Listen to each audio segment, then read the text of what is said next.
Podcast.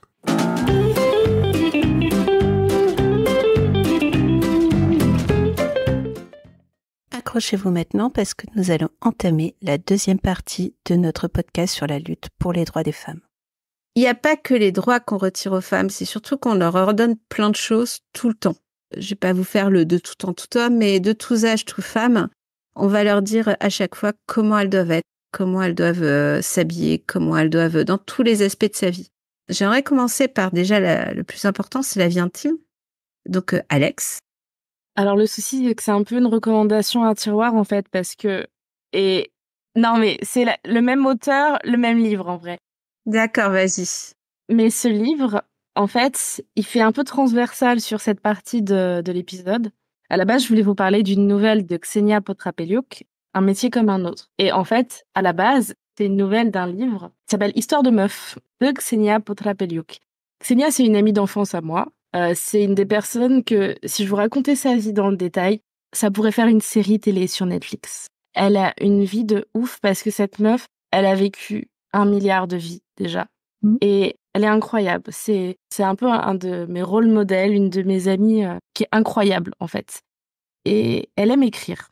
Parmi ses vies, elle écrit. Et ces histoires de meufs, ces nouvelles, je sais plus, il y en a 5, 6, 1, 2, 3, 7. Oh, ça se lit vite pourtant. 7 nouvelles sur 7 meufs.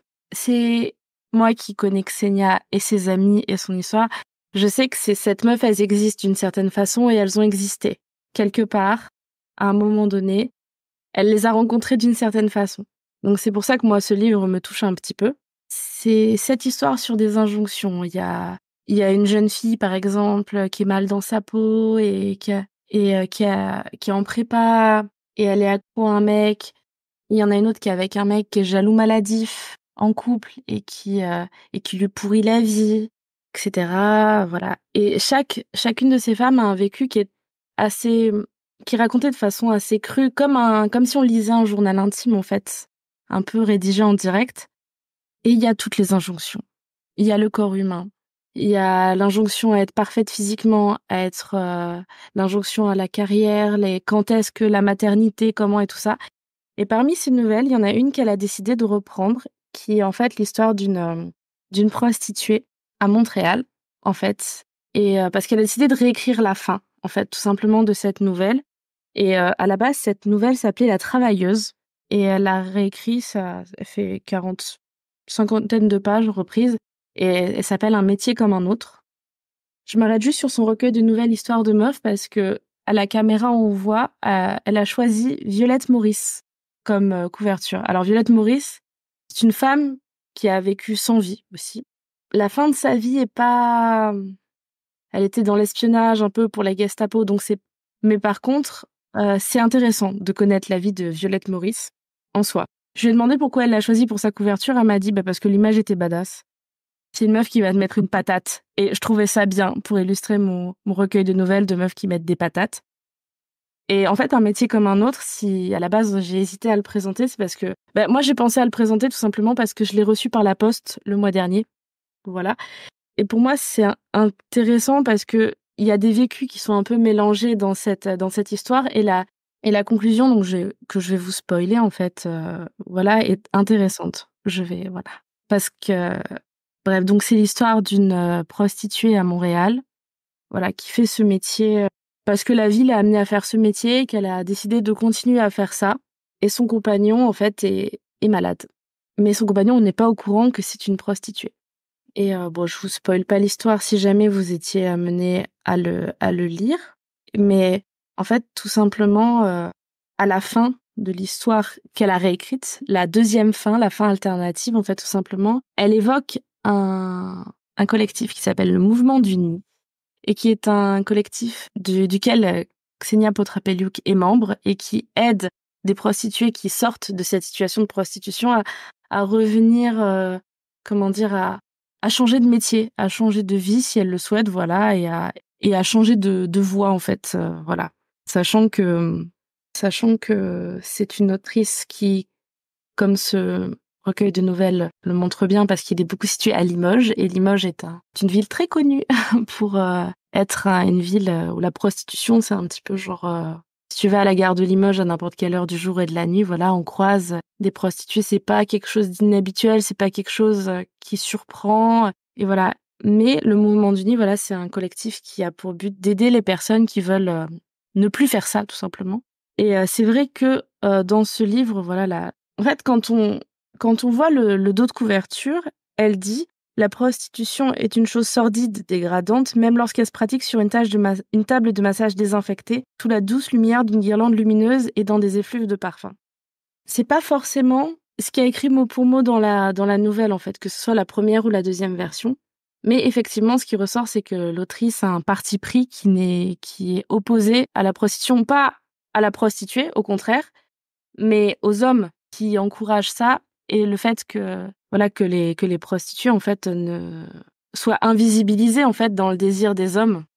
Et c'est quelque chose qu'elle avait pas assez mis en valeur dans la première version et qu'elle a plus mis en valeur dans la deuxième.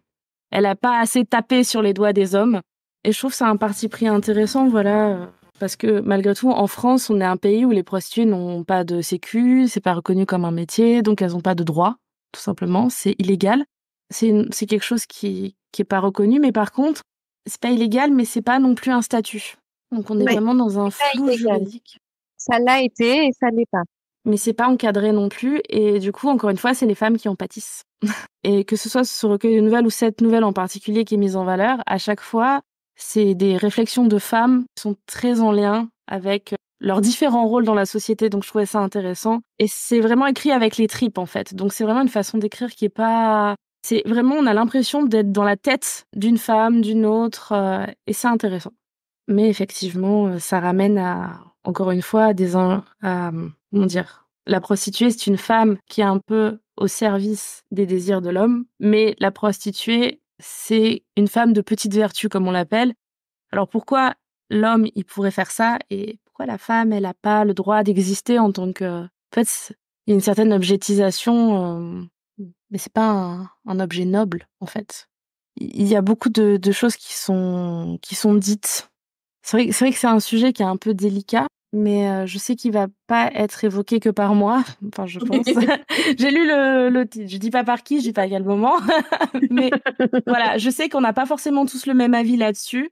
Ouais. Mais en tout cas, je trouve ça dommage que ce soit, voilà, qu'encore une fois, ce soit un métier qui, en tout cas dans notre pays, il n'y ait pas de droit associé à ça. Voilà. Totalement. Yellow, ta BD? Ouais, du coup, t'aurais pas spoilé de très longtemps, de toute façon, de qui allait parler. Il n'a pas dit quoi. Parce qu'effectivement, moi, je présentais encore une effectivement, c'était que je commence par des BD, je finis par les essais. Donc, j'ai présenté une BD qui s'appelle Bagarre érotique. Je peux même vous la montrer. Qui parle aussi de travail. Du point de vue, c'est un graphisme qui est très très brut avec beaucoup de noir, un petit peu de rouge, et au niveau du format, c'est assez épuré. Il y a pas beaucoup de cases. C'est plus des personnages comme ça dans le blanc de la page avec beaucoup de texte. Et du coup, c'est un témoignage de l'autrice qui s'appelle Clou, qui elle est, en tout cas au moment du récit, est travailleuse du sexe. Et du coup, elle témoigne de sa réalité à elle, de son expérience du travail du sexe. Elle a commencé. J'ai refeuilleté très rapidement tout à l'heure en préparant un peu ce que j'avais envie d'en dire. Elle a commencé parce que elle avait pas beaucoup de sous et qu'elle a déménagé en Belgique où elle avait plus du tout accès aux aides sociales, contrairement à en France. Elle témoigne notamment de son expérience en Belgique et à Amsterdam, où le travail du sexe est encadré dans, je sais plus le terme exact, mais dans des genres de maisons closes d'État. Le quartier rouge à Amsterdam est assez connu. Ça peut être cru et brutal pour brutal. Ça peut être cru en tout cas pour les personnes qui sont pas prévenues de ce genre de propos. Pour le goût, tu disais, c'est raconté avec les tripes. Là, je pense que c'est vraiment le cas aussi. Et pour le coup, c'est vrai que ça reflète une opinion qui est assez différente de celle de Ksenia Potrapeliuk. Désolée de la prononciation, si c'est pas ça. Puisque elle est, de ce que j'ai cru comprendre, je connais pas du tout l'autrice, donc Voilà, mais ça m'a l'air d'être assez abolitionniste, en tout cas pas contre les travails du sexe, mais contre l'exercice du travail du sexe. Le mouvement d'Uni, j'en ai entendu parler qui disait qu'ils avaient milité pour la loi actuelle sur le travail du sexe, qui pénalise non pas les prostituées, ce qui est déjà une bonne idée, mais qui pénalise les clients. Et en fait, cette loi, je crois que Clou justement en parle dans Bagarre érotique, elle est très très dangereuse pour les prostituées parce que sous couvert de ne pas pénaliser la prostituée en elle-même, dit comme ça, quand je ne connais pas beaucoup, ça a l'air bien. Mais en fait, derrière, c'est les clients qui sont attaqués. Du coup, ils en profitent pour demander des trucs en plus au même tarif. Il y a moins de clients prostitués sont obligés de se mettre plus en danger pour gagner leur vie, etc. Et j'avoue que l'autrice a repris, je m'étais mis un marque-page, elle a pris un exemple pour contrer justement ces arguments abolitionnistes qui est de toute façon on soit payé pour tout ce qu'on fait pour autrui du travail. Et c'est comme si, sous prétexte qu'il y a des enfants qui sont exploités pour fabriquer des vêtements, on a arrêté d'acheter des vêtements, en fait. C'est une métaphore très grossière, mais point de vue abolitionniste, c'est sous prétexte que, il y a des gens qui sont maltraités pour faire ce travail. On voulait empêcher le travail en question, sachant que la prostitution c'est connu comme étant le plus vieux métier du monde, vrai qu'on jour. Faut être, enfin, je ne pense pas, en tout cas, c'est que mon avis. Je pense que c'est important à lire. Je t'encourage vraiment si qui t'intéresse, Alex. Bon, sans pression aucune, évidemment. Et de toute façon, j'encourage tout le monde à lire parce que c'est des réalités qu'on n'a pas trop l'habitude d'entendre. Et quand on en entend parler, c'est ceux qui sont un peu en mode misérabiliste. C'est bien d'avoir un autre point de vue. Et l'autrice, au cas où, l'autrice ne nie absolument pas que l'exploitation du travail sexuel, c'est vraiment dramatique et que c'est pas normal, quoi. Voilà, au cas où. Non, mais ce qui est intéressant, c'est d'avoir des points de vue de femmes qui sont dans cette situation. C'est ça. C'est ça, exactement. Je le lirai, c'est sûr. Je te le conseille grandement. Il est très intéressant. Iphigénie ? Oui. Alias Fifi Brin d'Acier, maintenant, on développe les surnoms ce soir. Moi, j'étais dans une association de santé communautaire au moment des discussions sur la loi de pénalisation des clients en 2016. Donc oui, effectivement, l'amicale du Nid, entre autres, je les connais bien. Je les apprécie pas, il faut bien le dire. Il y avait la possibilité, dans les discussions de cette loi, justement, de légiférer pour donner des droits aux travailleurs du sexe. C'était pas la position défendue par l'amicale du Nid, clairement. Il y avait cette possibilité de protection. Ils ont opté ils ont fait énormément de lobby ils ont emmené des quarts de gens, je suis désolée, ils ont emmené des quarts de gens à l'Assemblée nationale. En fait, au final, en ne retenant que les témoignages de personnes qu'il faut écouter, que la prostitution a traumatisé, abîmé et qui existe, et c'est indéniable. Bien sûr. Mais ils ont complètement, en fait, c'est cette chose qu'on voit dans d'autres catégories d'abus ou de situations conflictuelles, où en gros, le discours d'un certain nombre d'associations qui sont ouvertes de défendre les prostituées. Alors après, l'amicale du Nid est connue aussi pour proposer comme alternative à la prostitution le fait de faire des boîtes en carton à 40 centimes sur une période très courte et de virer du programme les gens qui retomberaient dans la prostitution. Oh mon Dieu, quelle horreur! Voilà, après, je suis sûre qu'il y a plein de personnes à l'amicale du Nid qui sont très sincères dans leur volonté d'aider des gens vis-à-vis de ce qu'ils considèrent comme intrinsèquement de violence, etc. Pour ce qui est de ces dirigeants, on a des chiffres maintenant sur l'augmentation des violences, des meurtres directement corrélés à cette loi de pénalisation des clients. Elle n'est pas jolie, c'est quelque chose dit par toutes les associations de santé communautaire, par toutes les associations de travailleurs et de travailleuses du sexe. En fait, c'est bien gentil de porter la voix, mais ça donne un peu cette impression que les travailleurs du sexe seraient des enfants, que de toute façon leur parole est pas valable, leur parole est pas écoutable parce que de toute façon ils sont aliénés et que s'ils se rendent pas compte de la violence de leur situation, c'est qu'ils font un déni. Et s'ils se rendent compte de la situation de violence, faut pas vraiment non plus les écouter, il faut les prendre en charge, quoi. C'est vraiment l'infantilisation, en fait. C'est une infantilisation assez intense qui vise aussi à diaboliser toute autogestion, toute association d'autogestion qui mériterait pour ses droits est vue tout de suite comme, mais en fait, c'est pas, enfin, nous, on a des vraies prostituées, les vraies prostituées, c'est des victimes qui disent que c'était horrible. Ce qui existe, c'est indéniable. Mais du coup, si quelqu'un se prétend travailleur du sexe et n'a pas ce discours, bah, c'est qu'en fait, c'est des proxénètes déguisés. Parce que ça, c'est quelque chose qui revient souvent dans le discours des abolitionnistes. Et aussi cette notion que moi, je trouve extrêmement dangereuse, qui vise à considérer que la prostitution, c'est intrinsèquement un viol. Et en fait, du coup, on fait croire quand dans le cadre de son travail, on est violé, en fait. Ça n'existe plus. C'est leur dénier la possibilité de porter plainte. Et si ça, enfin, dans la mesure où ça se répond comme schéma de pensée, ça redonne des situations qui visaient à un peu se calmer vous pouvez pas porter plainte pour une agression sexuelle, en fait, parce que c'est votre quotidien de vivre des agressions sexuelles, quoi. Ça nie la possibilité de porter plainte pour viol, ça nie, c'est très violent. C'est très violent de dénier à ce point, mais on a d'autres courants féministes qui s'attaquent à d'autres catégories de femmes en disant, celles-ci, faut pas les écouter, en fait. C'est des enfants, elles savent pas ce qu'elles disent. Ce que vous m'avez dit tout, en fait, ça me fait penser à un truc, c'est que dès qu'on parle de sexe et de femmes, on nous rend de nouveau irresponsables. Oui.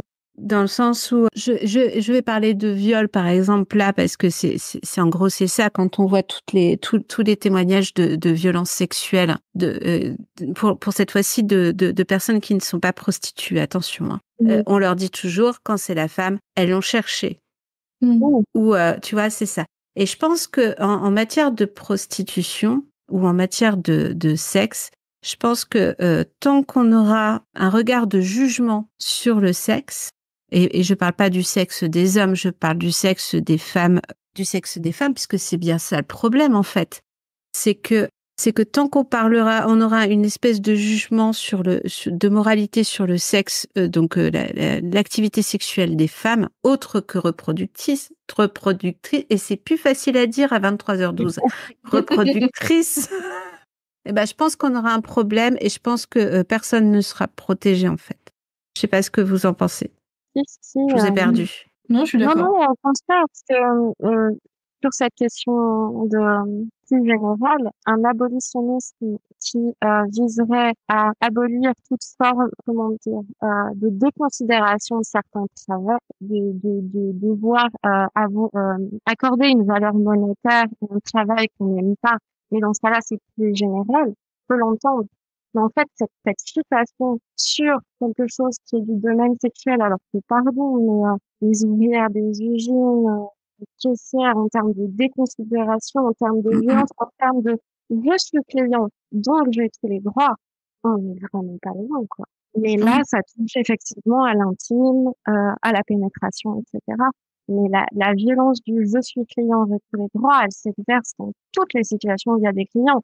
Et en fait, la possibilité d'avoir un rapport de force, elle se fait que si effectivement il y a une certaine sauvegarde de considération qui fait qu'on peut récupérer un peu de mais plus on est soumis à l'opprobre, plus c'est compliqué. Et plus on est soumis à la clandestinité, plus c'est compliqué. Je pense que considérant le sexe, il y a aussi un aspect de, normalement, si dans les très très gros clichés qui j'espère tendent un peu à disparaître, c'est le sexe est un dû de la femme à l'homme dans le mariage. Et du moment où la femme en tire du pouvoir, c'est-à-dire de l'argent, et ça marche plus, quoi. C'est peut-être un poncif, mais la femme, c'est soit une maman, soit une putain, quoi. Ah bah. Oui, bien sûr. Enfin, je sais pas oui en approbation de ce qu'on vient de dire, c'est oui, rabâche. Oui. Ne sortez pas mes propos du contexte. C'est toi qui fais le montage. Il y a les femmes respectables et les autres, et attention, si tu ne marches pas droit, tu finiras dans la deuxième catégorie et tu l'auras bien fait. C'est ça. Ah mais c'est ça. Mais en parlant des TDS, alors moi je suis beaucoup moins renseignée que vous et j'ai peut-être une opinion beaucoup moins tranchée. C'est pas grave. Mais j'ai l'impression que quand une femme est travailleuse du sexe de façon volontaire, hein, pas victime d'un trafic d'êtres humains ou quoi que ce soit, c'est toujours très mal vu qu'elle soit libérée, qu'elle fasse ça parce qu'elle en a envie et qu'elle aime ce travail-là. Quand ça touche les hommes, c'est très mal vu quand c'est pour de la prostitution homosexuelle. Par contre, des escort boys, c'est toujours ultra glamour. C'est dans la fiction, dans toutes les nouvelles érotiques qu'on peut lire, tout ça, les hommes escort boys qui se prostituent pour des femmes, avec des clientes, c'est toujours ultra glamourisé. Je sais pas vous ce que vous en pensez. Au Japon, parce qu'au Japon, littéralement, les escort boys, c'est des superstars. Ils sont millionnaires. Les Japonais sont bizarres. Oui, mais des hauts, c'est pas tout à fait. Je pense qu'on peut faire une comparaison, mais il y a une glamourisation, par exemple, des hôtesses, des bars à hôtesses aussi dans la littérature, qui sont mieux considérées effectivement que d'autres formes de prostitution indéniablement. Et puis après, on peut aussi partir sur le débat du handicap, parce que les TDS sont aussi des auxiliaires de vie sexuelle pour les personnes en situation de handicap. C'est peut-être un autre débat, mais je pense que c'est aussi très intéressant de reconnaître ces personnes dans leurs droits et dans qu'ils font également de l'aide à la personne. C'est presque du paramédical à ce niveau-là. Je sais pas. Voilà, petit pavé dans la mare. Ce sujet, ça soulève aussi la question du droit au sexe que pour le coup, je suis, enfin, déjà, sur le travail du sexe, je suis pas du tout spécialiste, mais là, je suis encore plus loin de ma zone sur laquelle j'ai des connaissances, donc, j'ai rien d'autre à ajouter, mais la question du droit au sexe, dans ce cas-là, enfin, c'est un peu tricky, je trouve. Dans ce cas-là, est-ce que la femme, enfin, le mari a en droit de réclamer du sexe-femme, etc. Voilà, c'est sans doute des arguments très très grossiers qui peuvent être potentiellement démontés facilement et j'écouterai des arguments avec plaisir, mais Il y a eu des discours précisément chez les incels très très violents pour les travailleurs du sexe en réaction en disant qu'on leur doit du sexe gratuit en fait. C'est un scandale qu'ils aient à payer pour avoir du sexe. C'est un point aussi, j'y pense au fil de la réflexion, mais il y a vraiment cette dimension que je trouve infiniment bloquée de ne pas pouvoir. C'est quelque chose qu'on voit justement dans la lutte des travailleurs du sexe pour leurs droits. Il y a, comment dire, une pudeur et un retrait à parler du fait que, enfin, ils se censurent beaucoup sur le fait que, c'est pas un travail très drôle et qu'il y a des situations nulles parce qu'en fait, il y a une invalidation de leurs propos s'ils veulent à la fois lutter pour leurs droits et dénoncer les violences dans le milieu du travail du sexe. Ça leur ferme la bouche sur les questions de la violence, quoi. Alors que, on va prendre je sais pas moi, la caissière qui se fait gueuler dessus parce que, je sais pas, il y a un truc qui plaît pas au client, on va pas lui dire, ah ben, elle l'a bien cherché, elle avait qu'à... Enfin, ceci dit, il y a bien des gens qui vont dire, elle avait qu'à faire des études. Oui, elle avait qu'à travailler à l'école.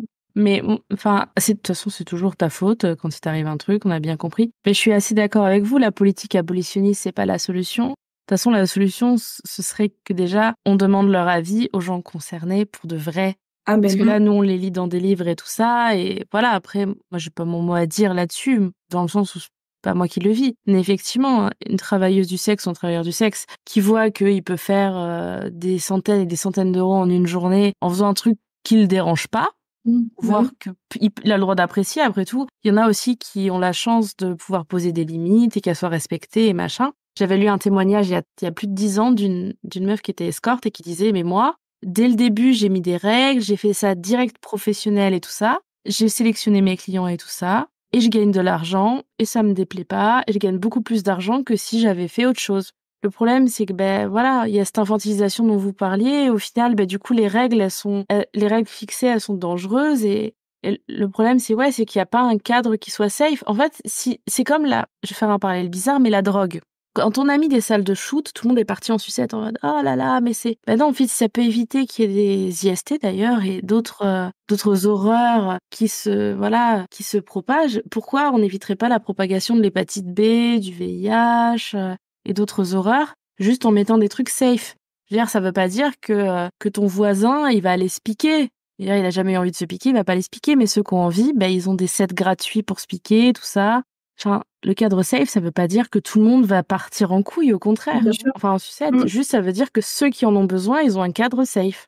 On a vu ça dès les années 90, quand il a été question de fournir du matériel stérile aux toxicomanes. Il y a eu des voix pour dire, de toute façon, les toxicomanes n'utiliseront pas votre matériel stérile. Ils sont dans une dynamique d'autodestruction, ça ne les intéresse pas. Et c'était faux, et on a bien prouvé que c'était faux. Puis de toute façon, je reviens sur la prostitution parce que on parlait tout à l'heure des droits des femmes qui sont menacés, mais en fait, on a enterré définitivement la possibilité aux prostituées femmes, oui, je pense, ou même les hommes en fait, mais c'est moins souvent le cas, de se défendre. Mais on va rappeler tout simplement le refus de mettre la notion de consentement dans la définition du viol. Oui. Et ça, tu vois, ça, c'est déjà pour les femmes, c'est déjà une catastrophe, mais pour les prostituées, c'est encore pire. Alors, sachant que sur la question de consentement, il y a aussi le problème qui, au niveau de, pour prouver le fait, c'est que pour prouver le consentement, en fait, c'est pas possible. Donc, ça veut dire que consentir, ça veut dire à ne jamais avoir dire non. Enfin, en fait, prouver le consentement dans un tribunal, par exemple, lors d'une accusation d'affaire de viol, etc. Le fait que, en tout cas, le consentement pourrait pas être le seul argument. Parce qu'en fait, prouver le consentement, non, je vais y arriver, désolée, il est tard. Prouver le non-consentement, en fait, c'est une abomination du point de vue du droit et pour les avocats. Donc, en fait, cette histoire de consentement dans la loi, c'est pas, enfin, de ce que j'ai lu, en tout cas, c'est pas si négatif que ça, parce que s'il y avait que le consentement dans la loi, ça serait compliqué, quoi. Le souci du consentement dans la loi, c'est que le consentement le non veut dire oui pour n'importe quel homme. Pas tous, mais t'as compris l'idée. Oui, bien sûr. C'est à partir du moment où on n'écoute pas le comportement de son ou sa partenaire, ou futur ou hypothétique, bien sûr, c'est que déjà on a un problème. Et tu le vois dans toutes les accusations d'agression sexuelle, de base, c'est que même les hommes ne sont pas éduqués sur la notion de consentement. Oui, bien sûr. Je viens de me souvenir de l'argument qui m'avait semblé convaincant quand j'avais lu sur le sujet. C'est qu'en fait, mettre la question du consentement reviendrait dans les affaires de viol à déplacer le problème en accusation à la victime. C'est-à-dire qu'actuellement, dans une affaire de viol, on violeur a violé, alors que là, ça reviendrait à prouver que la victime n'a pas consenti. Et du coup, ça déplace totalement voilà. En tout cas, c'est des arguments que moi, sur le coup, j'avais pas trouvé bêtes. Mais encore une fois, je ne suis pas spécialiste. Iphigénie, tu nous parles de ton livre. Je parle de mon livre. Mon livre s'appelle Un monde plus seul que moi. Il a été écrit par Capucine Delattre. Capucine Delattre, c'est une jeune auteure. Enfin, je sais pas si moi je peux dire qu'elle est jeune, vu qu'elle a 24 ans et que le jour où nous sortirons cet épisode, ce sera mes 35 ans. J'ai lu ce roman, alors j'ai fait comme vous, j'ai eu plein d'idées de livres à présenter pour cet épisode spécial, et puis ça m'a paniqué. Alors, j'ai fait ce que je fais dans ce genre de situation. Je suis allée à Violette & Co et j'ai regardé les étagères et j'ai cherché l'inspiration. Un monde plus sale que moi, c'est un roman. C'était une volonté de Capucine Delattre, c'est clairement un melting pot de sa propre histoire et si j'ai bien compris aussi des expériences qu'on a pu de lui raconter et auxquelles elle a pu assister. Mais elle le voulait vraiment comme un roman parce elle voulait diluer j'ai écouté 2 ou 3 interviews où elle parlait d'un monde plus seul que moi. Elle voulait diluer l'aspect témoignage qui parfois peut faire dire aux gens oui mais ça c'est ton histoire, c'est pas pour ça que c'est autre chose que une expérience individuelle. J'avoue, une petite, je vais vous lire le premier paragraphe parce que je trouve qu'on est tout de suite dans la nuance. La première fois que j'ai fait l'amour, j'avais 17 ans et 2 mois, c'était l'automne. Et Harvey Weinstein était en une du New York Times. On m'a fait le premier cunnilingus de ma vie le jour où Twitter a inventé MeToo. J'ai découvert le hashtag juste après, en s'en vendre tout bêtement. Voilà. Ça donne le ton, hein. Voilà, c'est pas forcément un roman qui a été facile à lire. J'ai trouvé ça, Paulette, assez remarquablement bien écrit. Je suis passée par plein d'émotions, c'était, et notamment vraiment un côté, le personnage d'Elsa. Elle a 22 ans quand elle raconte l'histoire et elle raconte ce qui s'est passé à ses 17 ans lors de sa première mise en couple, sa première expérience de vie sexuelle, qu'elle va passer le roman à regretter qu'on puisse, selon la formule consacrée, appeler ça son premier amour, parce que ça n'est pas une histoire d'amour. La 4e de couverture dit « Un monde plus sale que moi, le roman des jeunes filles de MeToo, celles qui avaient 17 ans en 2017. Celles où on se dit qu'elles sont nées suffisamment tard dans un monde suffisamment progressiste pour que rien ne puisse leur arriver, mais qui ne sont en réalité pas plus protégées que leurs aînés de la violence des hommes. C'est l'histoire de toutes ces filles qui croyaient devenir femmes alors qu'elles devenaient proies. C'est l'histoire d'une époque, la nôtre. » Je trouvais ça relativement bien fait que l'auteur raconte pas ça, raconte ça avec du recul en fait, que son personnage soit 3-4 ans après les événements. Ça m'a marqué. Il y a la Elsa des premières pages, elle est d'une fraîcheur, d'une tendresse. J'ai envie de la prendre dans mes bras parce que elle a tout à vivre. Elle est, elle est en train de découvrir des choses. Et je me dis ouais, et puis, elle fane. Vraiment, c'est une fleur, c'est un bouton de fleur, et on voit strate après strate comme elle fane. C'est assez effrayant. Il y a des passages très crus, très, des moments où j'ai eu envie de la prendre dans mes bras, mais pour autre chose, pour lui dire, en fait, il faut partir. Cette histoire, elle marche pas, viens, prends ma main et on s'en va. C'est un roman qui parle beaucoup plus de zone grise que d'agression. Enfin, c'est vraiment un roman qui parle de la zone grise et effectivement de cette espèce de déception.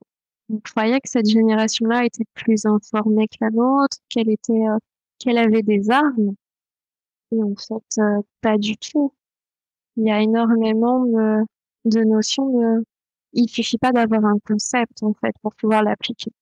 Il y a vraiment cette dimension où, ok, on m'a expliqué ce que c'est qu'un viol, on m'a expliqué ce que c'est qu'une agression sexuelle, mais c'est pas pour ça, dans un tout autre domaine, c'est bien gentil de savoir que le clitoris a 2 racines et qui ressemble à une mascotte de Jeux Olympiques, mais ça apprend pas comment s'en servir, quoi. C'est pas parce qu'on sait que quelque chose existe qu'on sait l'utiliser, qu'on sait le nommer, mais par contre, ça revient beaucoup, beaucoup dans le roman. Il y a cette impossibilité à faire comme si ça n'existait pas, mais c'est pas forcément un cadeau. Il y a cette dimension, elle le dit à un moment, elle tente de parler de tout ce qui est arrivé et elle met un temps extrêmement long à comprendre ce qui lui est arrivé en fait, parce que ça ressemble pas à ce qu'on lui a dit que c'était. Ça ressemble pas. Elle est amoureuse et enfin, d'ailleurs non, pas vraiment. Mais elle est dans une relation de couple avec un garçon gentil, donc c'est pas du viol, c'est pas une agression. Et en plus, elle est dans un contexte où tout est nouveau, où tout est normal. Elle le dit d'ailleurs, elle dit en fait quand tout arrive pour la première fois, tout est normal. Et donc cette notion, il y a eu les monstres, avec MeToo, il y a eu les porcs, et en fait, donc Victor, son premier mec, bah c'est pas un porc, c'est juste un médium. Il est pas méchant, il est même pas pervers, il est pas pervers narcissique, il est médiocre narcissique. C'est-à-dire que c'est pas qu'il veut lui faire du mal, c'est qu'il s'en fout. Et c'est difficile, toute cette construction, elle est basée sur ça, en fait, ça ressemble tellement pas à ce qu'on lui a dit, à ce à quoi on lui a dit de se méfier, que ça peut pas être ça.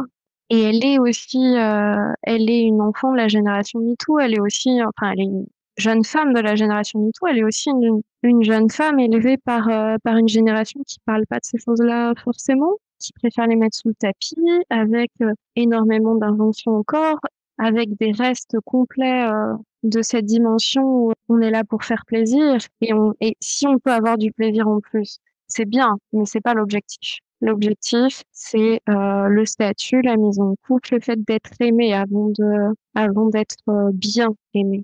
Donc ça, c'est ce qu'on va avoir sur les 2 tiers du roman. Après, je trouve qu'elle développe quelque chose de vraiment intéressant sur le rapport à la justice et à la justice restaurative, en fait. Énormément de choses intéressantes sur le fait de pas être une bonne victime. Pas qu'il y ait des bonnes victimes, mais en tout cas, c'est aussi ce que nous a donné MeToo pour un certain nombre de témoignages, effectivement, cette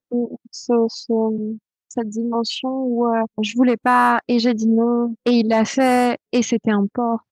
Elle est pas...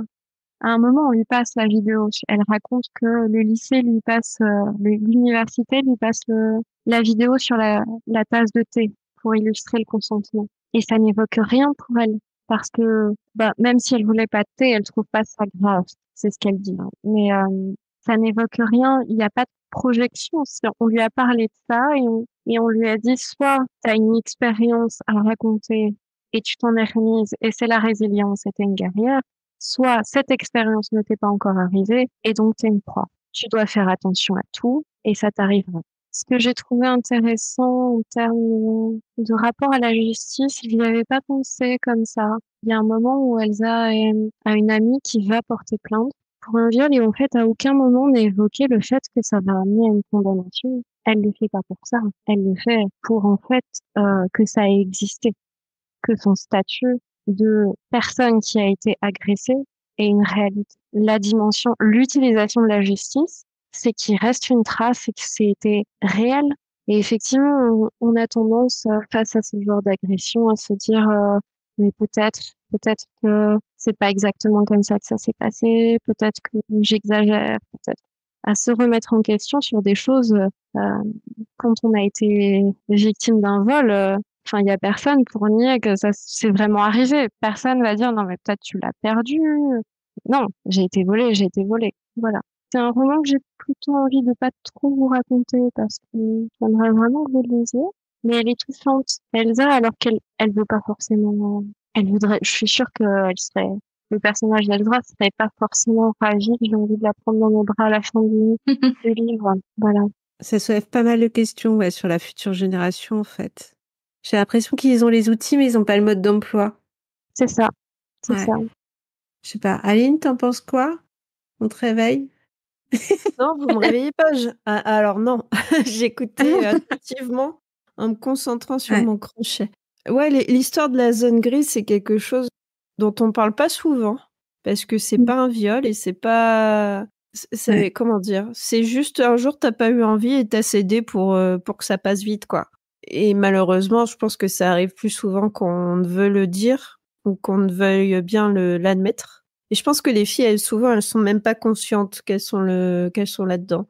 Et les jeunes, ouais, ils ont les clés, ils savent ce qui se passe, ils connaissent toutes les notions de consentement, de tout ce qui est tout ça. Mais enfin, nous, on fait des animations autour des VSS, donc des violences sexistes et sexuelles, et on les voit pas, quoi. On a l'impression que ça les intéresse pas. Donc, ou qui se sentent pas concernés. Et pourtant, ils sont concernés. Mais toutes ces notions-là, ça me fait un petit peu peur pour la suite, pour les futures générations. Et j'espère que... On a l'impression aussi que les plus jeunes sont de plus en plus conscientisés, mais peut-être parfois ils se radicalisent sur certaines opinions. Et je sais pas si c'est pour le mieux ou pour le pire. Enfin, voilà. Je sais pas si c'était peut-être extrêmement brouillon ce que je viens de dire. Mais... Alex? Ça me fait penser à un truc, je sais pas, je sais même plus si on en a parlé, je vais être honnête. J'avais lu un livre en janvier 2008, donc moi j'avais 17 ans. Une personne que je suivais beaucoup sur Internet, que je suis encore beaucoup, Maya Mazoret, qui a publié un livre, La revanche du clitoris. Sur le clitoris, le rôle qu'il joue déjà dans nos imaginaires et tout ça. Elle a co-publié ça avec un médecin, donc elle a fait le lien entre le physiologique et machin. Et je me souviens de cette époque, donc moi j'étais au lycée, tout ça. Il y avait vachement cette image de la libération sexuelle de la femme, le clitoris, le plaisir, toutes ces choses un peu waouh. Il y avait Sex and the City qui était très à la mode à l'époque, où il y avait pléthore de sextoys et de machins. Et je voyais que ça et tout ça. Et je pense que ça a aussi joué un petit peu dans toute cette, dans cet engrenage. C'était 10 ans avant #MeToo et tout ça. Mais c'est quand même quelque chose qui a été un peu engrainé en mode, maintenant la femme, elle peut kiffer et elle doit kiffer. Et tout ce sexe positif et tout ce wouhou. Je pense que ça a aussi un petit peu aidé aussi à... En fait, il y a eu un extrême qui s'est créé dans un sens... un bombardement dans les médias, dans les réseaux sociaux et tout, qui était naissant, en plus à l'époque, donc avec zéro contrôle. Bon, pas qu'il y en ait beaucoup actuellement, mais... Et du coup, je pense que ça a aussi, dans les mentalités, aussi créé quelque chose qui était assez dangereux peut-être dans toute cette notion même de consentement, parce que en mode c'était non, maintenant on kiffe. Enfin, genre, je sais pas. Il y a une injonction d'ailleurs à la sexualité libérée, à utiliser des sextoys et tout, qui a probablement forcé des gens à faire des trucs dont ils n'avaient pas envie. Et c'est marrant, vous parlez de clitoris. Je vais vous raconter une petite anecdote de bar. Il y a quelques années, j'étais dans un bar et un mec bourré à côté qui me fait « Tu sais ce que c'est un clitoris ?» Ouais, je pense que je suis plus au courant que toi, déjà. Et là, il me dit « tu sais à quoi ça ressemble ?» Je fais « Ouais. » Et du coup, il fait « Bah, vas-y, dessine. » Donc, je lui ai dessiné le truc qui ressemble à la mascotte des Jeux Olympiques, comme dit Figili. Et là, il m'a fait « Ah merde, je peux pas t'expliquer, tu sais ce que c'est ?» Bah oui, je sais ce que c'est. Dommage. Au moins, il a pas été au point de quand même t'expliquer ce que tu veux lui dessiner. Non, il m'a fait la bise, il m'a dit « Ah, c'est super, des gens qui savent et tout. » Ouais. Je crois qu'il a payé un verre. Mais encore une fois, est-ce qu'il savait s'en servir, quoi? Ah, une fois, un homme m'a expliqué comment mettre un tampon aussi. Oh, aïe, aïe, aïe. J'espère que ça a changé ta vie. Bah, je l'ai regardé, je lui ai dit, t'as pas besoin de m'expliquer. Bon, c'est un autre débat. On va encore nous dire, ah, c'est féministe, elles nous font chier. Ah là là. Pardon. Je crois que l'entièreté du podcast sera de ce type-là, de toute façon. Donc, J'ai une image absolument horrible d'un homme qui initierait un rapport sexuel en expliquant à sa partenaire à chaque action ce qui est en train d'arriver à son corps, quoi. oh, Là, oh mon Dieu. la température corporelle a grimpé. Tu vois, tes pupilles se sont rétractées. Bah, ça dépend. Si c'est un médecin de Grey's Anatomy, pourquoi pas, mais Non, pas plus. non. Enfin, n'empêche, à chaque fois qu'on parle de sexe, en fait, quand les femmes ne veulent pas de sexe, on leur dit non, faut que tu kiffes, faut que tu fasses tout et machin. Et quand enfin elles s'y mettent, c'est au final, c'est on va aussi porter des jugements sur, par exemple, celles qui ne veulent pas de sexe, tu vois. Et, ouais. Et c'est assez fou parce que du coup, c'est ah mais t'en profites pas. Et pourtant t'as des solutions. Et je suis sûre que si t'essayais quand même. Et c'est assez fou, quoi. C'est-à-dire, on doit toujours être au juste milieu. Tu kiffes mais pas trop. Enfin, c'est le patriarcat, c'est déjà des injonctions contradictoires. Être à Ah, la c'est fois la fou. mère et la putain. Enfin, c'est vraiment. Ouais, c'est ça. Je parce répète que- ce qu'elle a dit tout à l'heure, mais c'est vraiment ça, quoi. Donc, si tu n'aimes pas les hommes, tu peux tomber sur des nages et uniquement des nages. C'est ça. Ouais. On veut Mais si voir des t'aimes que meufs les à femmes. poil. Ouais. On Ouais, veut c'est voir ça. des meufs à poil, mais elles ont des poils. Oh, c'est pas chouette. Ouais, c'est pas propre. Bah non, faudrait enlever tout ça quand même. On Ouais. voudrait voir des meufs à poil, mais on veut pas qu'elles se mettent à poil et qu'elles en s'assoient faut qu'elles aient une partie. Mais en tout cas, il paraît que quand on fait du sexe, des fois, il y a des bébés qui en sortent. C'est fou. Oh là là. Ouais, bah, c'est dingue. J'ai fait une transition, Ah, magnifique. Ça sort de là. Merde. Quoi? Et oui, et oui. Et donc, quand on a réussi à avoir une vie sexuelle bien, mais pas trop, en ayant kiffé et pas trop, va se poser la fabuleuse question de la maternité. Parce que, évidemment, toutes les femmes ont envie d'être mères. Je dis ça de manière ironique pour ceux qui écoutent le podcast et qui voient pas mon air complètement désopilé. Parce que bon, quand même, il y a des limites à tout. Il y a une BD que je voulais vous présenter parce que je crois que c'est une des BD les plus inclusives que j'ai lues et qui parle de maternité, miracle et malédiction. Et en fait, cette BD, c'est le résultat d'un compte Instagram que j'aime bien, qui est celui de Médusa. Je ne sais pas si vous connaissez Médusa et ses gorgones. Elles sont incroyables et crois-moi que dans les mauvaises nouvelles que les hommes propagent partout, sa petite bulle, même si elle t'annonce des trucs qui te pètent un peu le seum parce que c'est pas toujours Jojo. En fin de compte, elle me met toujours le sourire, celle-là, parce qu'elle débunk à fond, quoi. Elle débunk à fond et toujours avec humour. Et donc, ce titre, c'est Maternité, miracle et malédiction. Et il y a tout ce que j'aime dedans, c'est-à-dire, si vous aimez ce compte Instagram, vous aimerez cette BD.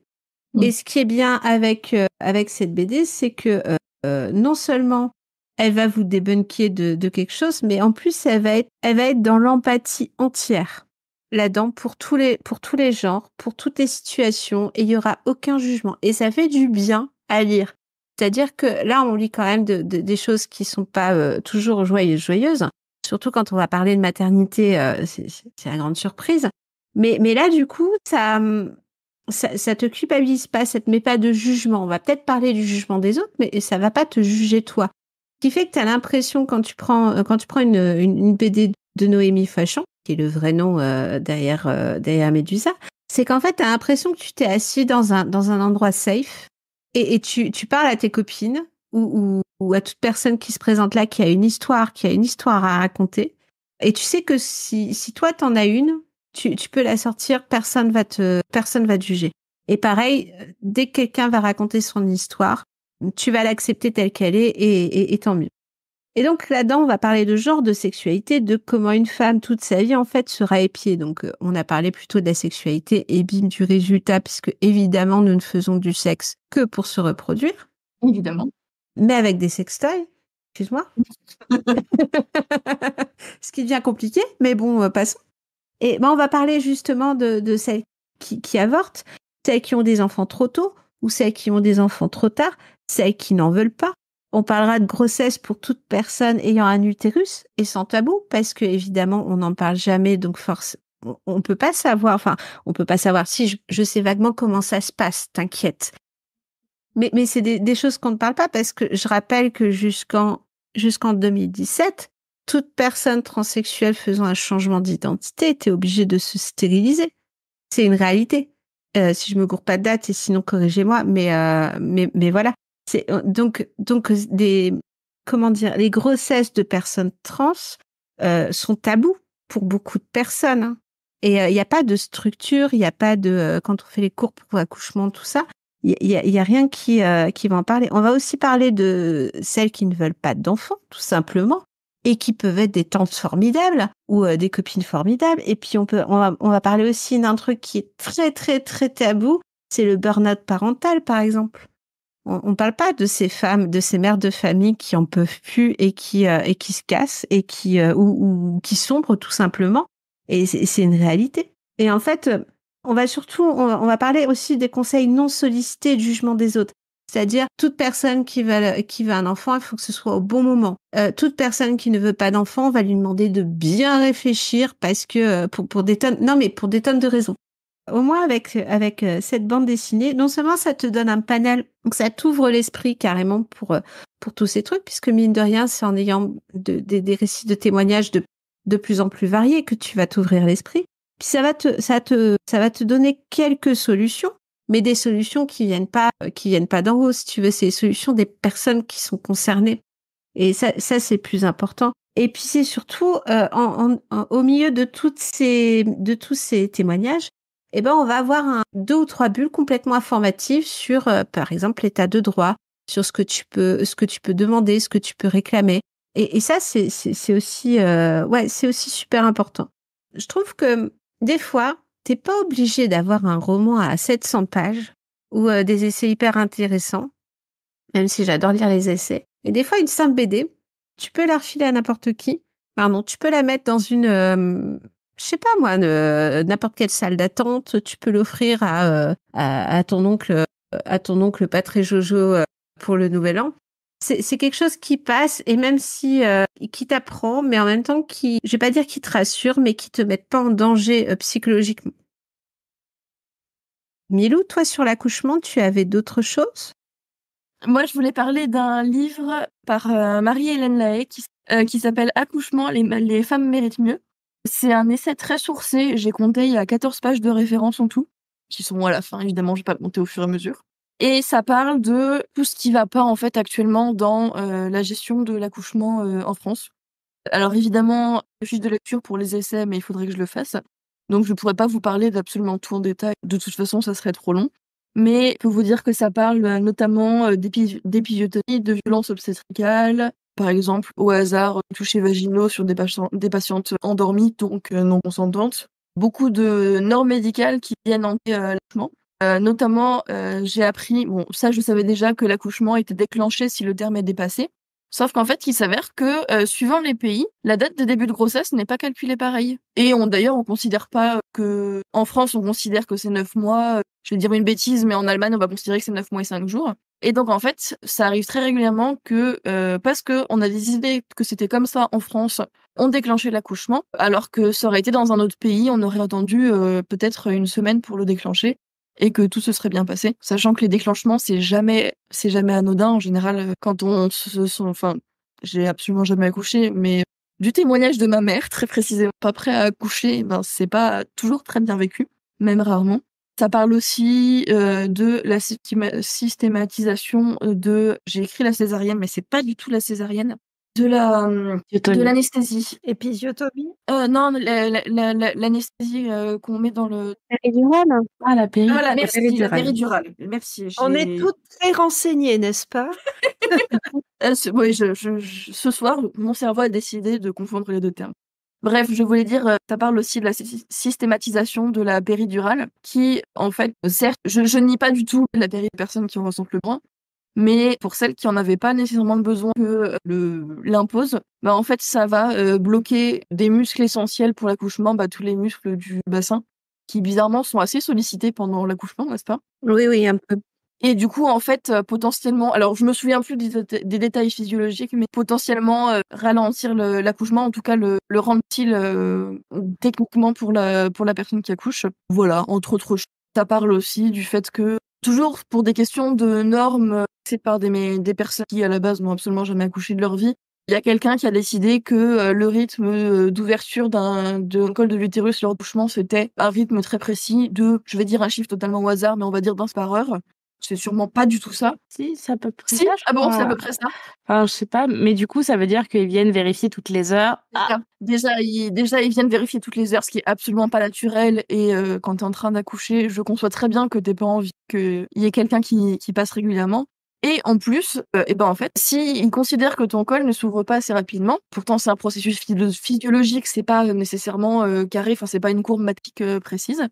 Et ben en fait, ils vont avoir tendance à c'est pas un déclenchement, mais qui va te booster. Bon, je fais absolument pas médecine, donc j'explique un peu avec mes mots, qui va booster l'accouchement, ce qui peut rendre les choses beaucoup plus douloureuses. Et derrière, réaction en chaîne, si on avait laissé les choses se faire naturellement, il y en aurait pas eu besoin. Donc voilà, tout un tas de joyeuseté, plus des choses un peu plus basiques qu'on peut imaginer sans avoir de connaissances scientifiques, du style de base la systématisation de l'accouchement à l'hôpital dans un milieu, comme Alex le disait, te mettre dans les heures, rester allongé pendant l'accouchement, qui est pas du tout une position naturelle où on a le plus de force, ne serait-ce que si on se bat sur la gravité, le bébé est censé sortir de l'utérus, si t'es allongé, ça marche moins bien. Sans boire ni manger, enfin tout un tas de joyeuseté, et elle parle aussi du coup de comment est-ce que ça pourrait être un peu mieux. Donc voilà, c'est pas toujours après le ton est pas spécialement, c'est assez factuel, mais c'est quand même enfin moi j'ai toute personne qui voudrait se renseigner sur le sujet. Et j'en profite pour faire une choré et parler de 2 livres supplémentaires sur le même sujet. Il y en a un dont je parlais vraiment pas du tout, enfin très peu, parce que j'en ai moins retenu. Je l'ai lu à même Accouchement, les femmes méritent mieux, mais j'en ai beaucoup moins retenu. Donc un livre qui est en complément du coup pour la période après l'accouchement. C'est un livre qui s'appelle Ceci notre postpartum, faire les mythes et les tabous pour s'émanciper. Donc du coup qui parle, c'est un peu sur le même principe, mais sauf que au lieu de se concentrer sur l'accouchement, ça parle du postpartum, donc de la période après l'accouchement. Le fait de se retrouver seule à la maison avec un qui t'empêche de dormir pendant que le mari retourne au travail parce qu'il n'a pas le droit à un congé paternité, etc. Et du coup, troisième reco très rapide, sur le sujet de la gynécologie et de mieux faire les choses. Je recommande beaucoup le roman qui s'appelle Le cœur des femmes. J'ai juste lu l'adaptation en BD qui est absolument si bien.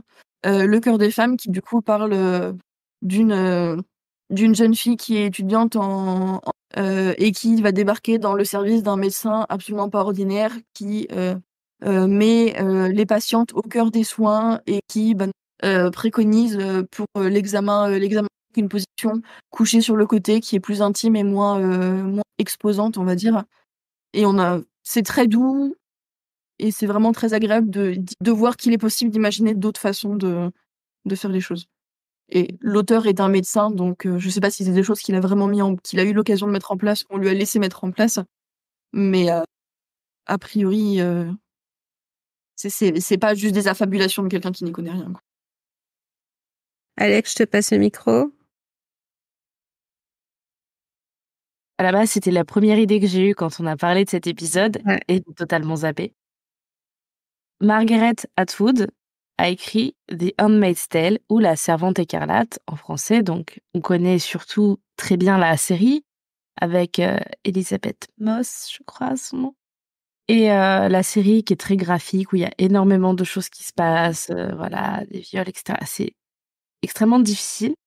Et j'ai écouté le livre audio et j'ai lu le livre. Le livre que j'ai lu, d'ailleurs, c'est ma copine Xenia qui me l'avait prêté.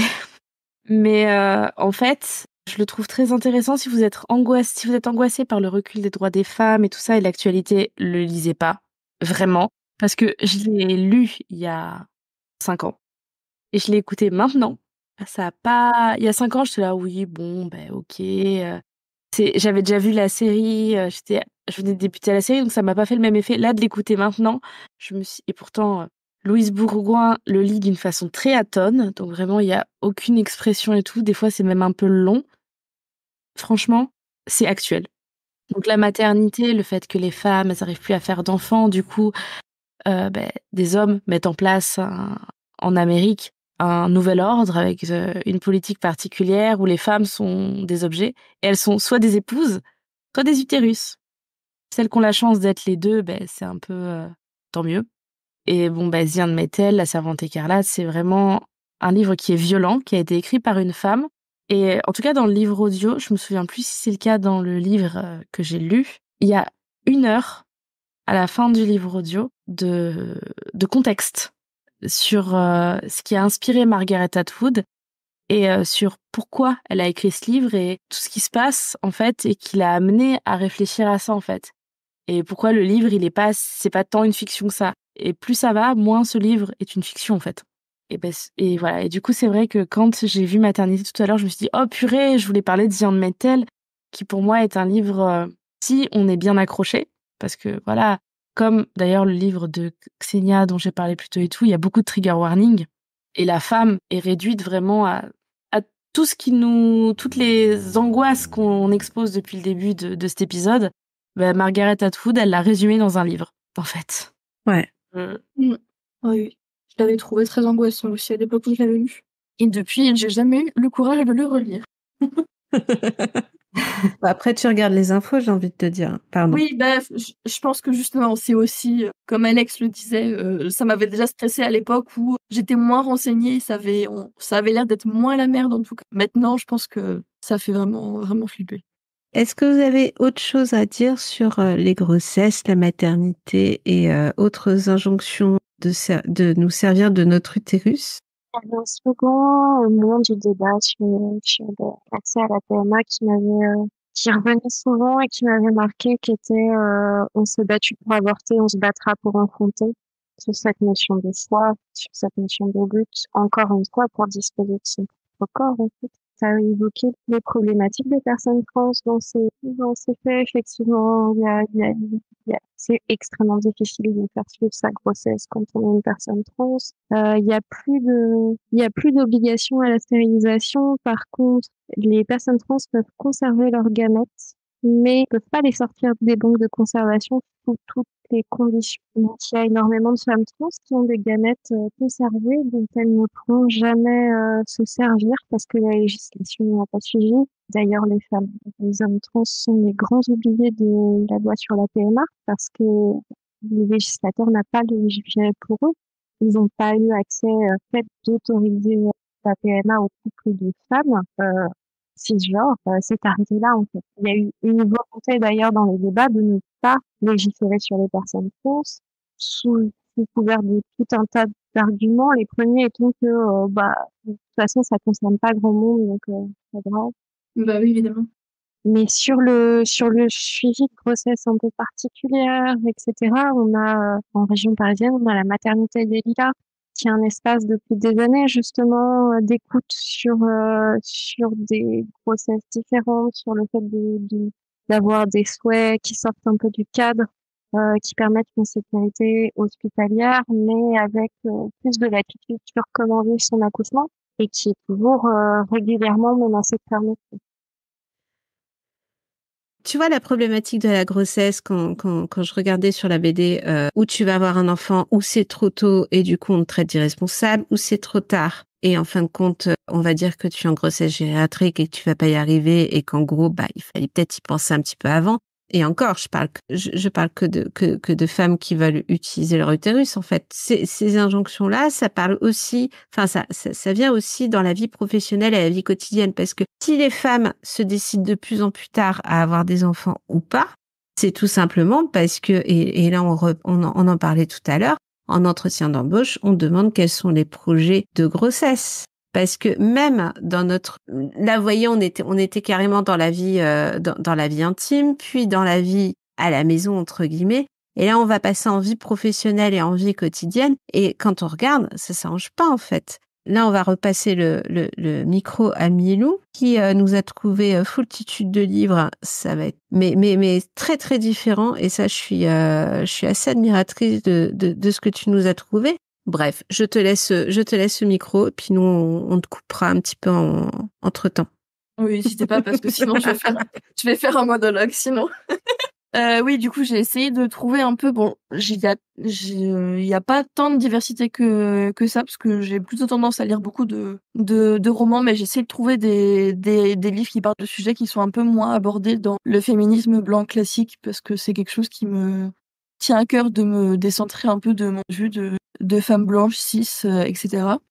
Et du coup, je voulais parler de 2 livres sur le quotidien et la vie professionnelle. Il y en a un, alors c'est un livre auto-édité, donc faut contacter l'autrice pour se le procurer, mais je vous encourage parce qu'il est vraiment très bien. C'est un tout petit livre qui s'appelle Je vais m'arranger, comment le validisme impacte les personnes handicapées, par Marina Carlos. Pour le coup, le livre est pas spécialement axé point de vue féminisme. Enfin, c'est le sujet du livre, ça parle de validisme, plusieurs points. En premier, on aborde l'accessibilité, le problème de l'accessibilité, donc notamment à travers le cas des transports en commun, des concerts où les gens se retrouvent avec des places pour mettre leur fauteuil ou des places assises en plein milieu, et dès que tu te lèves pour le concert, ils voient plus rien. En voyage aussi, qui est un peu lié au transport, c'est assez catastrophique. L'autrice évoque aussi la question de la représentation dans les médias, le fait que souvent les personnes handicapées servent souvent de ce qui s'appelle le terme anglais, c'est inspiration porn, donc porno inspiratif, si on pouvait traduire ça comme ça. Donc c'est pour dire oh là là, mais qu'est-ce que tu es courageuse de te déplacer en jour, moi je ne pourrais pas. Alors qu'en fait, pour beaucoup d'handicaps, le handicap est créé par la condition physique, mais par le manque d'accessibilité et d'adaptation de notre mode de vie qui est pensé pour et par les personnes valides. Une personne en fauteuil roulant, si tout était adapté pour qu'elle se déplace en fauteuil roulant, il y aurait aucun handicap. Enfin, sa condition physique ne l'empêcherait de rien faire. Et j'ai pris l'exemple du fauteuil roulant. J'ai parlé d'accessibilité juste avant, mais le livre ne se concentre pas uniquement sur les handicaps moteurs. Elle parle aussi, notamment, bon, je développerai pas, mais du manque de prise en compte des personnes handicapées dans la politique et le féminisme. Ça revient un peu à ce qu'on disait tout à l'heure à propos du travail du sexe. C'est que on en pense souvent en mode oh là là, qu'est-ce pour eux, mais pour elles et eux, mais sans leur demander la question et sans aller voir leur demander quels sont vraiment leurs besoins et qu'est-ce qu'ils et elles aimeraient. Et ça finit par plein de petites recos d'activistes antivalidistes à suivre sur les réseaux sociaux. Et du coup, pourquoi est-ce que je voulais parler de ce livre aujourd'hui, alors spécialement dédié aux femmes? C'est parce que le handicap est quelque chose qui est pas très abordé dans le féminisme, que ça a un impact majeur sur les femmes qui sont touchées. Notamment, on peut parler du cas de l'allocation adulte handicapé, AAH pour les intimes. C'est une aide de l'État qui, ça consiste à te verser une somme d'argent pour t'aider à vivre quand l'État reconnaît que ton de pouvoir être salarié comme le capitalisme nous y oblige. Et en fait, cette aide, c'est comme les aides au logement, c'est une aide qui est conjugalisée. C'est-à-dire que si tu habites avec quelqu'un qui gagne suffisamment, tu n'as pas le droit de toucher à cette aide. Et en fait, puisque c'est calculé à partir des ressources du foyer et pas uniquement de la personne qui est considérée handicapée. Et le problème, c'est que ce mécanisme de conjugalisation, en fait, ça, c'est un terreau immense pour la dépendance économique, qui fait que en cas de violence, donc la personne qui est agressée est totalement dépendante de son agresseur. Mais volontairement masculin parce que c'est souvent le plus souvent le cas. Et du coup, en fait, même si elle avait, elle, la volonté de s'en aller, économiquement, si elle s'en va, elle est à la rue, elle n'a pas d'argent, parce qu'évidemment, comme toutes les aides de l'État, ça met c'est très long à se débloquer, etc. Et du coup, pour faire le lien avec cette question de l'AAH, en fait, statistiquement, de base, je pense pas qu'il y a uniquement cette question de la dépendance économique qui rentre en compte, mais les sont beaucoup, beaucoup plus victimes de violences que les femmes valides. Notamment, j'ai été chercher un peu des statistiques rapidement avant de faire l'enregistrement. Les filles et les femmes handicapées courent entre 1,5 et 10 fois plus de risques d'être victimes de violences physiques ou sexuelles que les femmes valides, s'entend.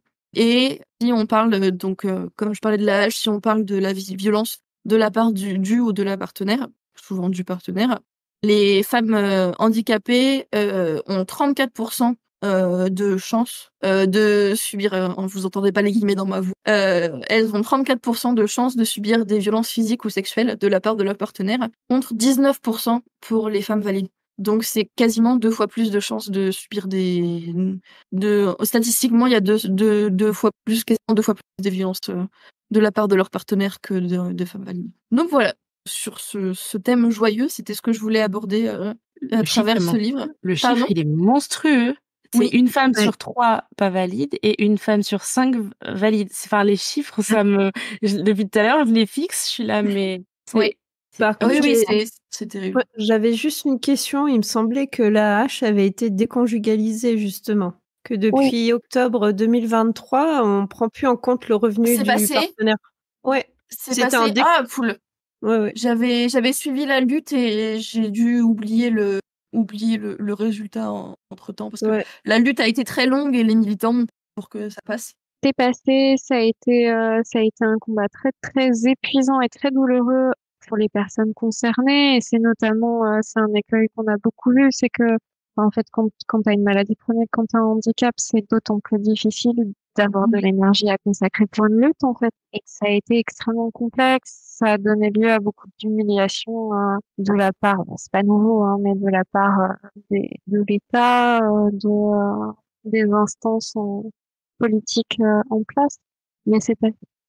Et ce qui est assez fou, c'est que les dossiers de reconnaissance du handicap, tu dois les refaire tous les 5 ans, je crois. Sauf que si t'es aveugle, tu retrouves pas la vue en 5 ans. C'est idiot. Et c'est des démarches épuisantes. Démarches épuisantes, des dossiers ultra lourds, ultra complexes. Enfin, tu vas pas... Un handicap ne disparaît pas comme ça. Non. C'est vrai que tu en parlais tout à l'heure, que le handicap, en fait, c'est plusieurs facteurs. C'est une impossibilité, enfin, une inaptitude, on va dire, physique ou mentale, des problèmes aussi d'accessibilité et la vision de la société. Donc, en fait, le handicap, on pourrait presque dire que c'est une question de point de vue, entre guillemets. Je mets des très, très grosses guillemets, des grosses pincettes, parce que c'est finalement une décision plus ou moins collective de dire t'es en fauteuil roulant, donc t'es handicapé. Tu as un handicap mental, tu es handicapé, donc va t'inscrire aux Paralympiques si tu veux. Mais c'est tout ça, c'est toute une réflexion plutôt. Le problème, c'est que ces personnes en situation de handicap sont isolées, alors que c'est un problème collectif finalement. Comme tout est un problème collectif. Ouais. Voilà, j'ai conclu, on peut finir l'épisode. Non. Les chiffres en oncologie sont assez effrayants sur le On est encore sur la responsabilité du soin et du prendre soin, hein, mais les chiffres de rupture, même de relations très longues, Ouais. où l'homme part pendant le cancer de sa compagne, sont effrayants et pas du tout proportionnels au nombre de femmes qui partent, qui rompent avec un.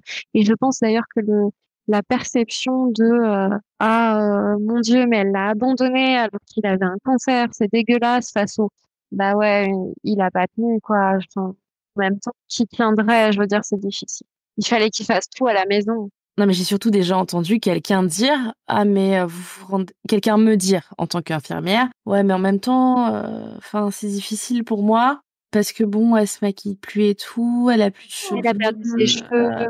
Oh mon Ouais. Dieu. Oh mon Dieu. Et ça arrive fréquemment, hein. C'est Oui, pas j'imagine. du tout, hein.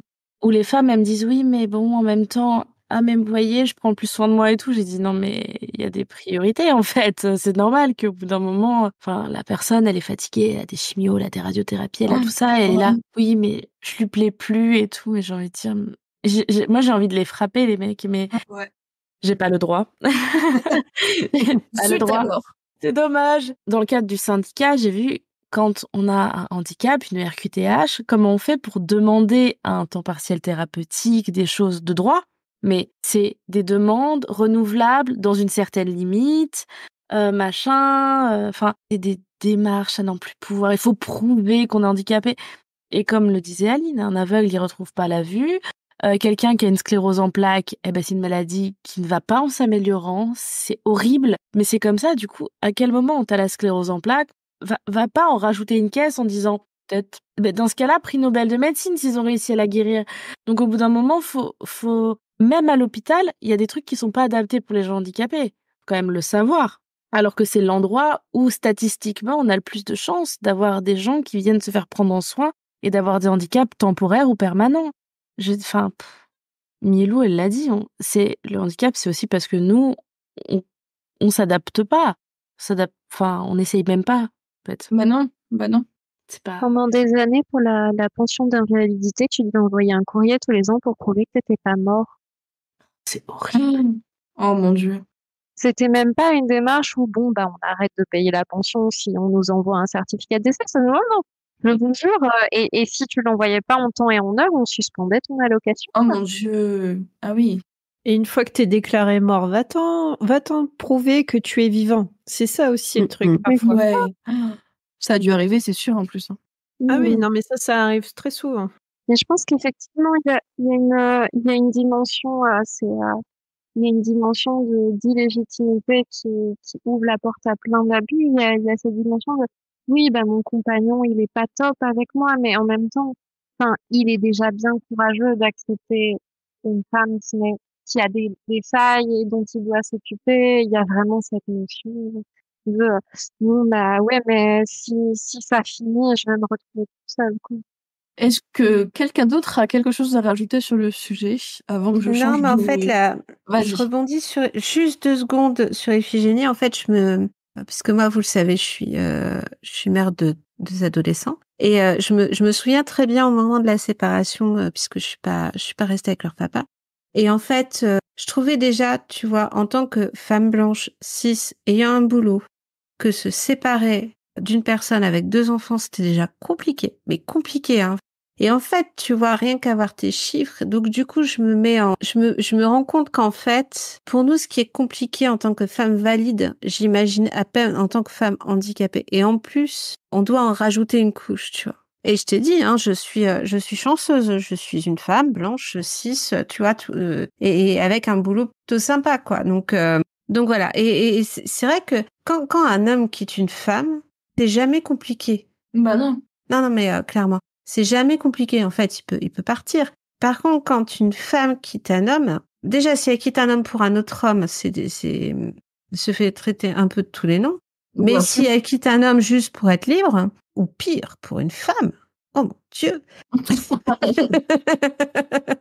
Eh ben, là, il y a tout le propre, tu vois. Et en fait, je me souviens que quand je recommençais à fréquenter des gens, enfin, à fréquenter des hommes, donc après ma séparation, au bout d'un moment. Et en fait, j'avais des discussions, tu sais, des collègues de boulot, pas toujours très jojo et machin. Et en fait, à chaque fois, enfin bon, s'il accepte les enfants, faut pas être trop difficile parce que tu comprends qu'on a déjà deux, quoi. Ouais.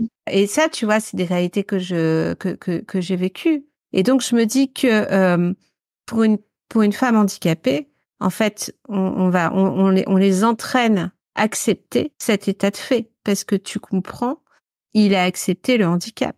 Tu vois ce que je veux dire? Oui, bien sûr. C'est pour ça que je fais le parallèle avec ma vie privée qui est, on s'en fout en fait. Mais voilà.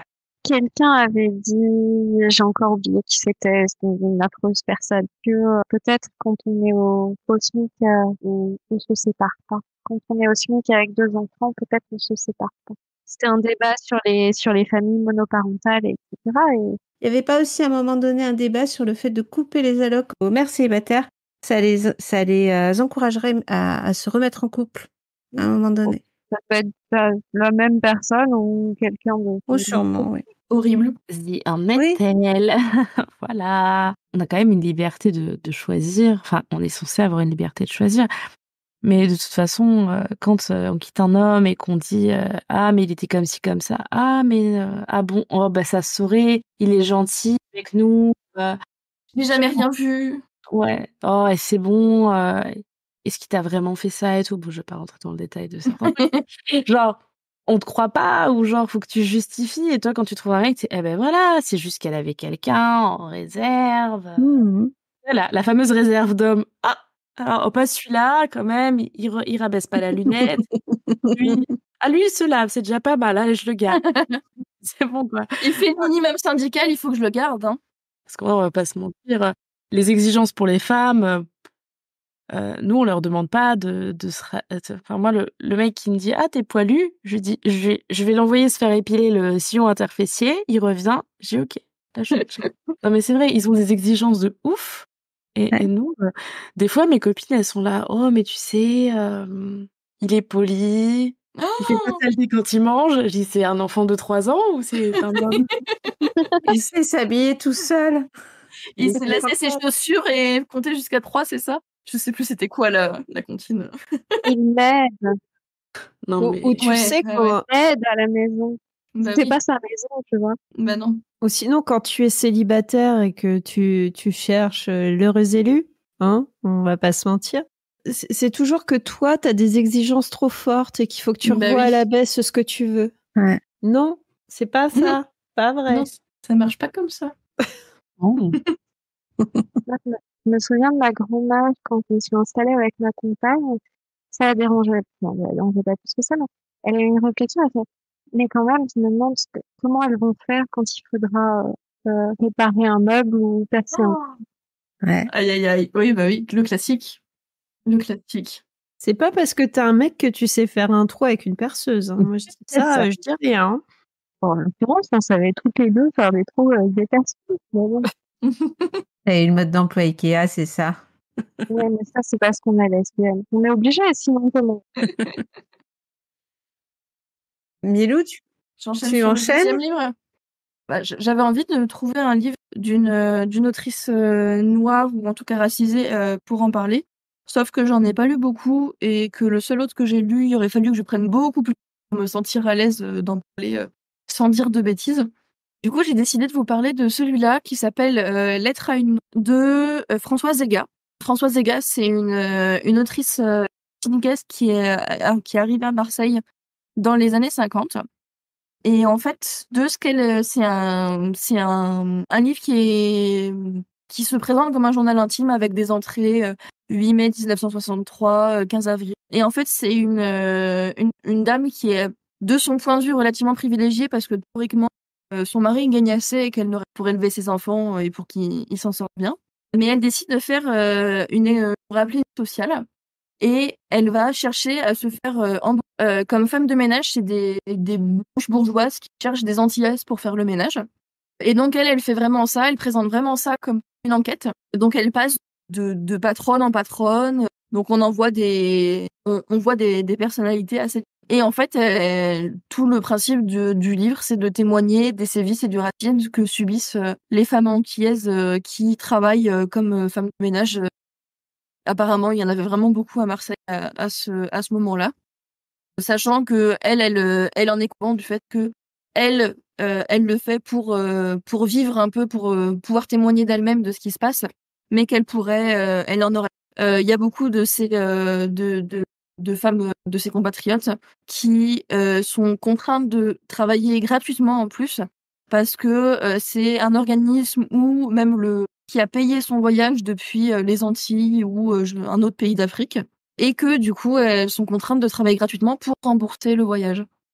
Donc voilà, le Bumidium n'existait pas encore, mais on sent déjà que l'idée était là. Donc par exemple, j'ai un passage qui m'a vraiment, je crois que c'est une des premières patronnes chez qui elle travaille, qui m'a vraiment impressionnée parce que la dame chez qui elle travaille, dès qu'elle est de mauvaise humeur, elle lui fait faire toutes les tâches les plus ingrates, du style salir exprès un tapis. Et donc tout du long, elle écrit sous forme de journal. L'autrice s'adresse, tout du long, elle s'adresse à une Carolina. Et en fait, on comprend au fur et à mesure que c'est Carolina, elle parle de Carolina Maria de Jesus, de Jésus. Je vais pas essayer de prendre l'accent espagnol, je ne sais pas pourquoi j'ai essayé. Qui est une écrivaine et qu'elle a découvert dans un Paris Match. Et du coup, en tout cas, c'est une autrice dont l'œuvre lui a plu. Et tout du long, elle s'adresse à voilà, Carolina, aujourd'hui, j'ai changé de patron. Et donc, elle a écrit tous ces témoignages entrecoupés de récits d'entraide entre compatriotes martiniquais et personnes d'autres origines d'ailleurs. Elle écrit parfois dans le bus, le plus souvent sur la table de sa cuisine, tout en ayant derrière son mari qui lui demande quand est-ce que le repas est prêt et qui lui dit que de toute façon, ça sera jamais publié. Je pensais très très fort à Virginia Woolf qui disait que tant qu'une femme n'a pas une pièce à soi pour écrire, ou pour créer en tout cas, elle n'y arrivera pas. Et bien en tout cas, Ega, elle a pas écrit, elle a écrit un deuxième livre qui est pas disponible. J'ai tellement aimé que j'avais cherché s'il y avait moyen de lire d'autres trucs d'elle. Donc un deuxième livre qui est plus édité. Mais je vous encourage vraiment à lire. Comme c'est sous forme de journal, ça peut se lire, ça peut se picorer un peu. C'est les récits sont, enfin le thème abordé est lourd évidemment, mais c'est pas non plus misérabiliste et elle est vraiment pleine de justice sociale. Et elle passe son temps en leur disant que non mais il est obligé de te payer même si ceci, même si cela. Je sais plus si elle parle de syndicat ou pas, mais en tout cas ça m'aurait pas étonné. Donc voilà, c'est vraiment pas du tout juste misérabiliste. On la sent qui a envie un peu d'en découdre à la mesure de ses moyens. Et voilà. Et du coup, c'était vraiment un livre qui était très intéressant, tant dans la forme que dans les faits racontés.